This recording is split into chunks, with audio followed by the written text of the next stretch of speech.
Killer in a couple 60 seconds.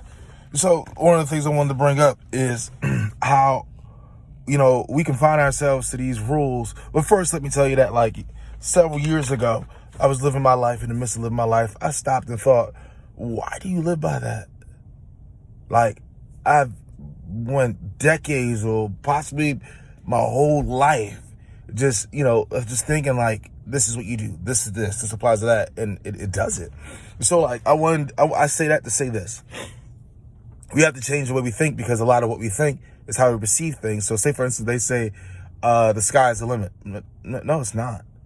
Like, when you look at the sky, we think the sky is the blue earth, or the blue that we see. We say, but the sky is limitless, or, the sky is the universe, but we call them two separate things. So they're two separate things. Like, that's how you perceive it. Even though you're saying differently, you perceive the sky as the blue that we see when you say the sky is beautiful, which is only the reflection of what's here on earth.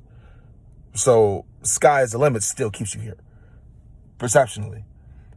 When you say think outside of the box, like I see a box, I think of a box, you pull a kitten out of a box, and that box is only in someone's hand, just in the grasp of something else.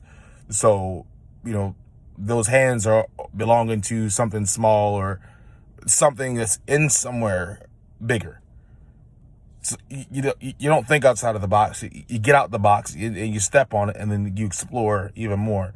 Just think outside of the box. Get away from the box. There is no box. Sky is not the limit, because we call the sky, and then we call beyond that the universe. So even perceptionally, like, we have to change the way we say things, and how we think, because we relay certain things as something different in everyday life.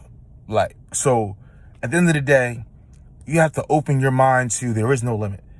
Like, even love, for example, they say the way God loved us there's no comparison to it. There's nothing like it.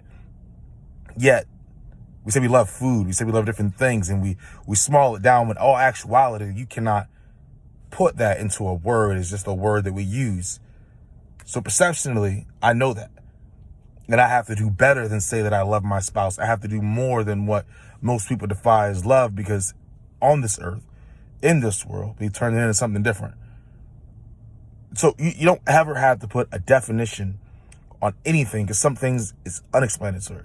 Some things you cannot explain. And it's not worth explaining. Like, why figure it out to make yourself the smartest person in the world and more significant, when there are other things that have been given to you under God, who is unfathomable and power beyond imagination? Like, why would we confine ourselves to something that is of this world? Like, there may not be a name for everything, but there's a will, there's a way. And I don't care to be the smartest ant.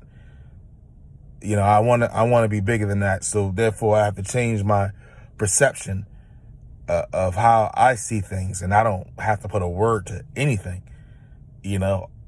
I'm going for something bigger than I can imagine, and I'm not going to try to put it into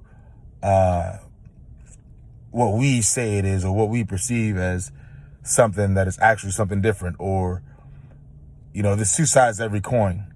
There's good and bad. But if you have it on heads, and then it's heads. If you have it on tails, it's on tails. If you have it as just, it's a quarter, then it has a value on it, which makes it less. And that saying is worth 25 cents. Be priceless. Penny for your thoughts.